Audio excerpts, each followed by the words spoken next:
The 7 boundaries every retiree must protect, preserving your golden years. Have you noticed how many retirees gradually lose their independence, financial security, and peace of mind by overextending themselves to their adult children? What begins as natural parental instinct, helping your children navigate life's challenges, can silently transform into a pattern that undermines the very foundation of your retirement years. The reality is harsh but necessary to confront. Once you've stepped into retirement, your resources, emotional, financial, and physical, become finite in ways they weren't during your working years. The generosity that once seemed sustainable can quickly become the very thing that compromises the quality of life you spent decades building. In today's video, we'll explore 7 critical boundaries that retirees should never surrender to their adult children. This isn't about withholding love or support, it's about protecting the essential pillars that maintain your dignity, autonomy, and well-being during this pivotal chapter of life. By the end of our discussion, you'll understand why preserving these boundaries isn't selfishness, it's self-preservation in its most necessary form. Stay with me until the conclusion, because recognizing and enforcing these 7 boundaries could be the difference between a retirement marked by growing resentment and one characterized by fulfillment, respect, and authentic connection. If you've ever struggled with where to draw the line between supporting your children and sacrificing your own needs, this video was created specifically for you. Let's begin. 1. Control over your financial decision-making. Perhaps the most critical boundary to protect after retirement is authority over your financial decisions. It's alarmingly common for retirees to gradually relinquish this control, often with the best intentions, allowing an adult child to manage accounts, handle paperwork, or simplify things for you. What begins as a practical arrangement can insidiously evolve into a power imbalance that fundamentally alters your autonomy. And once this shift occurs, reclaiming your financial independence becomes extraordinarily difficult. This isn't about questioning your children's integrity.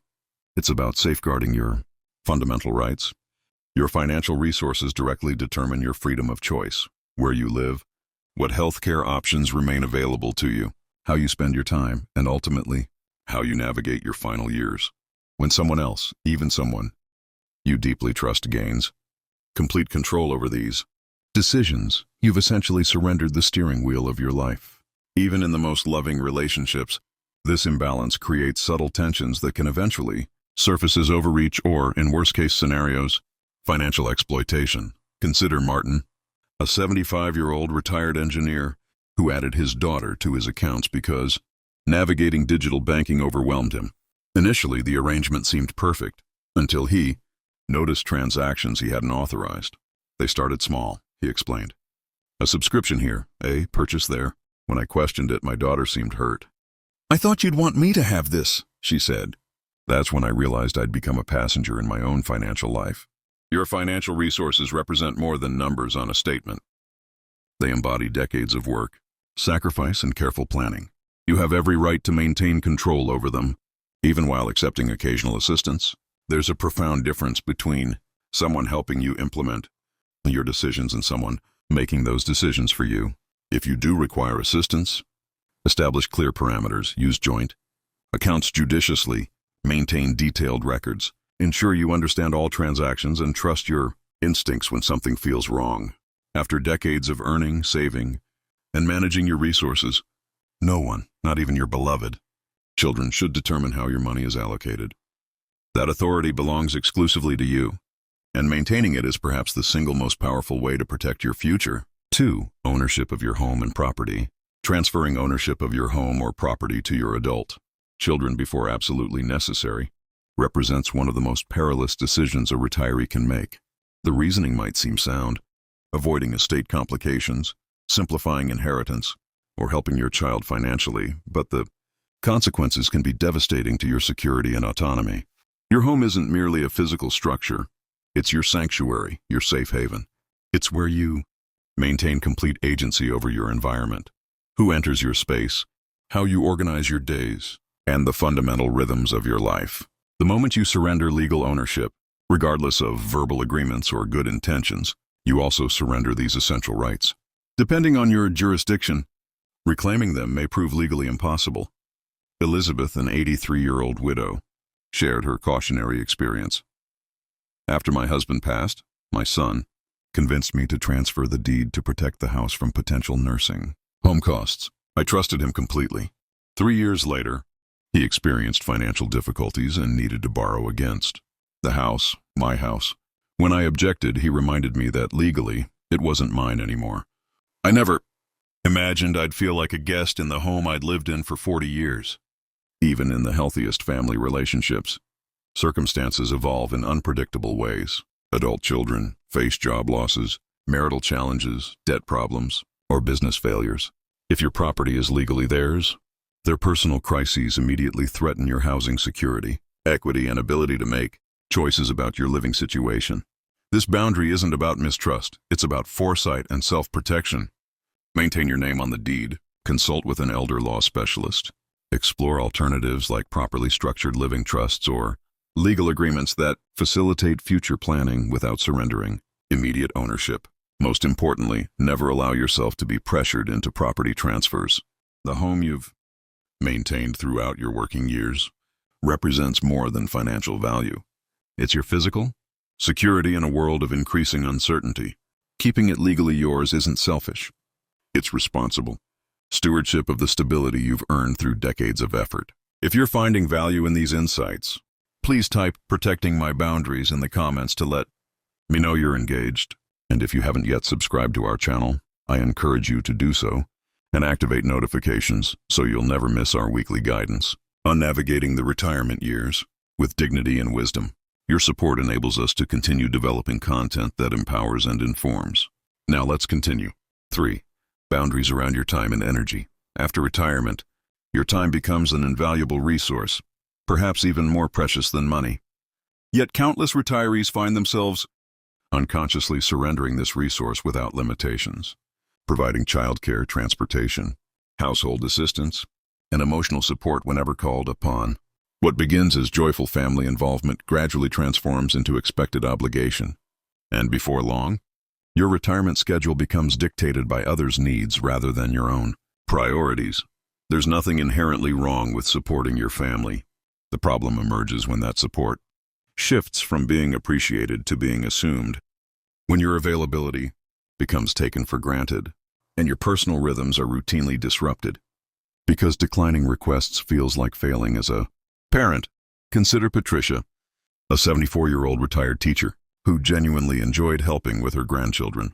But as weeks turned to months, she found herself providing childcare 4 days weekly, canceling her own social engagements, postponing medical appointments, and experiencing increasing exhaustion. "I retired to finally live on my own terms," she confided. "Instead, I've returned to the same hectic schedule I maintained in my working years, just without the paycheck." Your energy reserves at 70, 80, or beyond fundamentally differ from those of your earlier decades. They require conscious protection. You deserve uninterrupted rest, personal space, and time to pursue interests that nourish your spirit without experiencing guilt or justifying these basic needs. While your adult children may genuinely require assistance, your capacity isn't limitless. Establishing clear boundaries doesn't represent rejection. It demonstrates healthy self-respect. It's entirely appropriate to say, "I can commit to Thursdays, but I need the remaining days for myself." It's reasonable to reschedule. It's necessary to protect your morning routines, quiet afternoons, or weekend plans. Protecting your time isn't selfish.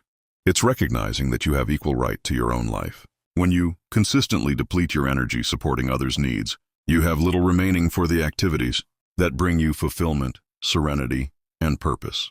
Retirement shouldn't revolve around fulfilling others' expectations. It should center on finally honoring your own needs and desires. 4. Your role as emotional caretaker. Perhaps the most difficult pattern to disrupt is the lifelong habit of serving as your children's emotional problem solver. From their earliest years, you've been their confidant, their counselor, their stability in times of crisis.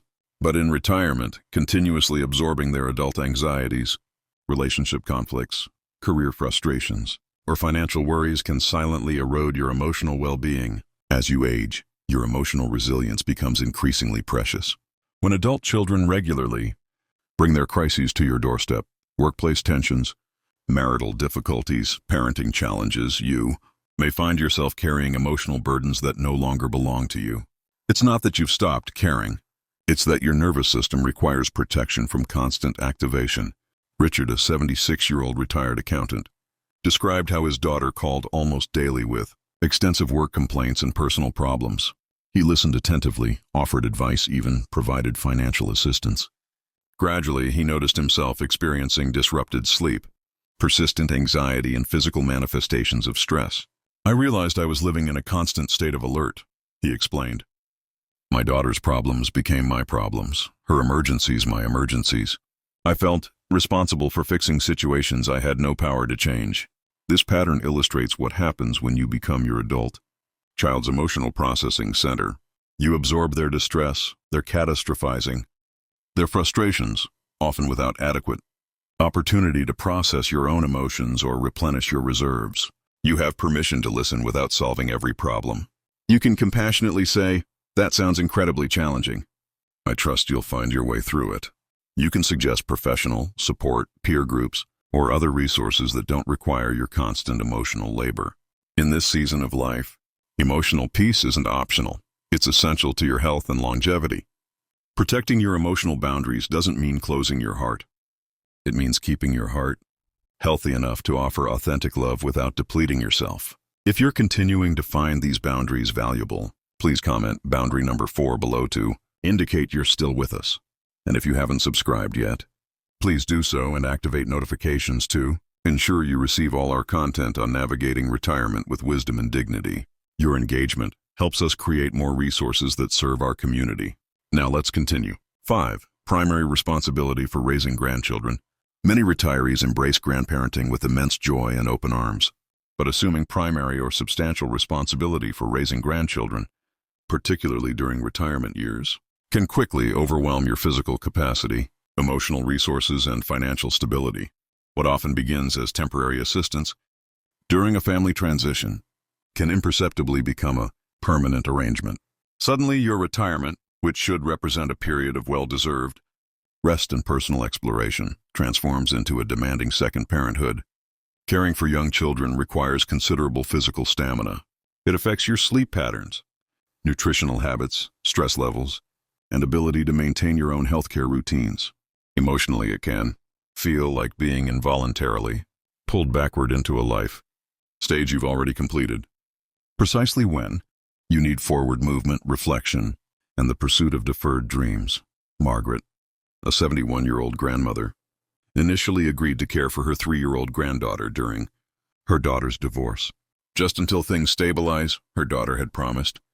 2 years later, Margaret found herself once again navigating preschool routines, managing behavioral challenges, and sacrificing sleep during illness and nightmares.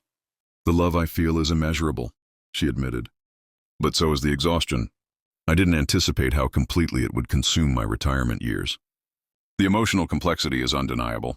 The love is profound and genuine, but so is the physical, emotional, and financial toll. Child rearing demands full-time commitment, and unless you've deliberately planned for this role and freely chosen it, it can silently eliminate your opportunities for personal growth, travel, meaningful rest, or simple contemplation. If your adult child faces circumstances requiring additional support, explore comprehensive solutions. Can responsibilities be distributed among extended family? Is professional childcare possible even part-time? Can you offer specific, limited support rather than open-ended availability? Boundaries represent clarity, not rejection. After decades prioritizing others' needs, you aren't obligated to begin the demanding cycle of child rearing anew in your 70s or 80s. It's appropriate to say, "I'll provide love, guidance, and support within my capacity, but I cannot assume primary responsibility." This difficult truth may ultimately protect everyone's well-being. 6. Your retirement savings and financial security. Perhaps the most precarious boundary violation occurs when retirees compromise their financial security to address their adult children's monetary needs. Whether it's withdrawing from retirement accounts to cover their debts, subsidizing their housing costs temporarily, or providing emergency funds during their crises, the outcome remains consistent. You undermine the financial foundation meant to sustain you through remaining decades. The parental instinct to help feels natural and noble, It manifests as concrete support during difficult times. However, an uncomfortable reality exists. Once funds leave your accounts, they rarely return. If your health subsequently deteriorates, your expenses increase, or unexpected financial challenges emerge. The safety net you've carefully constructed over decades may have disappeared. This creates vulnerability during your most vulnerable years. James, 79, shared his experience of incrementally supporting his son financially over 7 years. Following retirement, it wasn't one large amount, he explained. It was a series of just this once situations, car repairs, medical bills, helping with a down payment. Each request seemed reasonable in isolation. It wasn't until I needed to replace my furnace that I realized how significantly I'd depleted my reserves. The anxiety about my financial future now keeps me awake at night. The consequences extend beyond numerical calculations. Financial insecurity generates persistent stress that manifests physically and emotionally. The quiet worry that accompanies each bill, each medical appointment, each necessary home repair can dramatically diminish your quality of life and sense of security. You aren't being ungenerous by protecting your retirement savings. You aren't failing as a parent by establishing firm financial boundaries. Your adult children have decades ahead to rebuild their finances.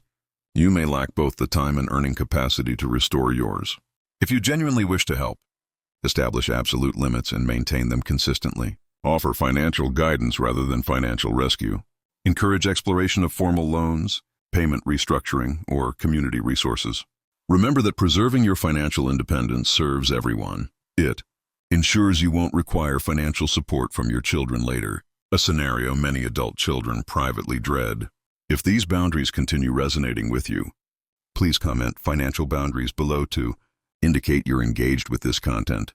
And if you haven't subscribed to our channel yet, please do so and activate notifications to receive all our resources on navigating retirement with wisdom and confidence.